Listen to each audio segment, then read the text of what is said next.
आज हम इस वीडियो में बात करने वाले वो कौन सी 5 चीज़ें हैं जो आपको एआईबी एग्ज़ाम को क्लियर करने में मदद करने वाली हैं। तो सबसे पहली जो है वो है एक प्रॉपर बेयर एक्ट खरीदीजिए जिसका स्पेसिफिकली एआईबी अथॉरिटी से परमिटेड हो, और साथ में आप इसे अमेज़ॉन से ख़रीद सकते हैं, लॉमैन का बेयर एक्ट।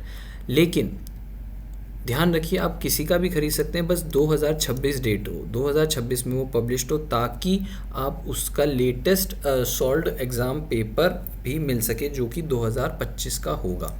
ठीक है, और उसमें जो भी लेटेस्ट नए एक्ट्स आए हैं वो सब इन्वॉल्व हो, मतलब सब इंक्लूड हो, वो ही खरीदिएगा। आप अमेज़ॉन से ख़रीदें चाहे बाहर से ख़रीदें, लेकिन ये ज़रूर जान लीजिएगा कि उसमें बहुत अच्छे से लिखा हो, कहीं भी पेज मिसप्रिंट वगैरह ना हो। उसके बाद सबसे बात ज़रूरी, अपने बेयर एक्ट से थॉरली जाइए, पूरी तरीके से देखिए, इंडेक्स सेक्शन को देखिए किस तरीके से होता है, और एक दो एक्ट्स के आर्टिकल को चेक करिए अंदर जाके कि उनमें बातें क्या लिखी हुई होती हैं। इसके साथ आपको जो फ़ायदा मिलेगा वो आपको एडवांटेज मिलेगा, क्या कि आप अपने आंसर्स को बहुत जल्दी ढूंढ पाएंगे एग्ज़ाम टाइम में। अगर आप बिल्कुल ही बेयर एक्ट को खोल के नहीं देखेंगे और वहीं पे जाके खोलेंगे तो आपको पता ही नहीं होगा कि इंडेक्स सेक्शन किस तरीके से डिवाइडेड है, या कुछ जो क्वेश्चंस हैं वो जैसे कॉन्स्टिट्यूशन एक्ट लिखा है लेकिन वो उसके अंदर कोई सब में होगा तो वहाँ आपको नहीं मिल पाएगा। जैसे हर एक्ट के ऊपर ही बुक पे नहीं लिखा होता, कुछ चीज़ें अंदर भी होती हैं आर्टिकल सेक्शंस में। उसके बाद एग्ज़ाम हॉल में जब आप एंट्री करें तो नर्वस ना रहें, बिल्कुल स्टे रहें, फोकस रहें, और इधर उधर देख के टाइम मत ख़राब करें। इधर उधर बातें करने में, किसी तरीके की चीज़ों में मत लगिए, क्योंकि इन्विजिलेटर का बिहेवियर का कुछ नहीं पता होता। कभी वो आपको एक तरीके से, अगर आप ज़्यादा इधर उधर बातें कर रहे हैं, वो पहले ही आपको फ्लैग कर दें।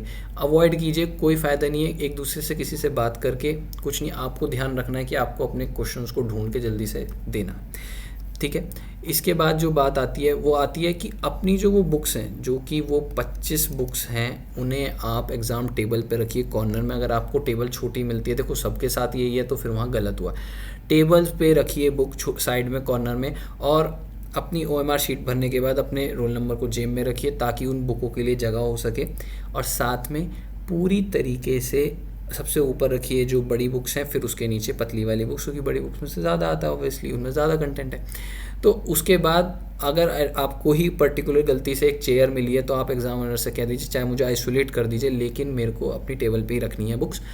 किसी आगे पीछे वाले से पूछने के चक्कर में मत लगिए, किसी को कुछ नहीं आता, मेजॉरिटी को कुछ नहीं आता, इसलिए आप फोकस रखिए कि आपको कैसे क्लियर करना है। ये ओपन बुक टेस्ट, ये ओपन बुक है, इसीलिए मैं आपसे ये कहूँगा हर आंसर अवेलेबल है आपके पास। और सबसे बड़ी बात, जब आप कोई भी OMR शीट भर रहे हों तो अपने रोल नंबर और नाम और जो भी टीचर के इंस्ट्रक्शन हो बहुत ध्यान से सुने तब भरें। नीचे पहले भरना मत शुरू कर देना, नहीं तो आपके हाथों से लग के इंक जो है वो आपकी OMR शीट पे ऐसे डॉट बना देती हो। मैं जानता हूँ कि आप सबको ये पता होगा, लेकिन बहुत से जने ये करते हैं। और करेक्शंस को पूरी तरीके से अवॉइड कीजिएगा, क्योंकि वो वाइटनर के चक्कर में टाइम लग जाता है। टाइम बहुत क्रूशियल है, 100 क्वेश्चन होना बहुत मुश्किल हो जाती है अगर आप देख देख के कर रहे हैं। अगर आप आंख बंद करके टिक लगा रहे हैं तो वो गलत भी सारे ही होने हैं। ठीक है, और अपने आंसर्स को मार्क करिए, आगे चले जाइए। ये मत सोचिए मैं किससे पूछूंगा, अब ये लगा लेता हूँ, कल दोबारा सोचूंगा। आपको जो सही लग रहा है उन चारों में से उसे लगाइए, आगे बढ़िए। क्वेश्चन पेपर पे टिक करने से अवॉइड कीजिए, कभी कभी चेकिंग आ जाती है, बिल्कुल अवॉइड कीजिए। कभी कभी चेकिंग आने की वजह से क्या हो जाता है कि वो आपको फ्लैग कर सकते हैं। क्वेश्चन पेपर पे टिक मत लगाइए, अगर आपको ज़्यादा है तो एक ऐसा करके डॉट लगा दीजिए ताकि आपको ध्यान रहे, अगर आपको किसी में डाउट है कि मैं उसमें सोचूंगा। ठीक है, हमारे इस वीडियो सीरीज़ को AIB को और भी आप फॉलोअप कीजिए ताकि मैं थोड़ा सा आपको और थोड़ी स्ट्रेटजी बता सकूं ताकि आप इसे बहुत अच्छे से अटेम्प्ट कर सकें। ठीक है, ओके।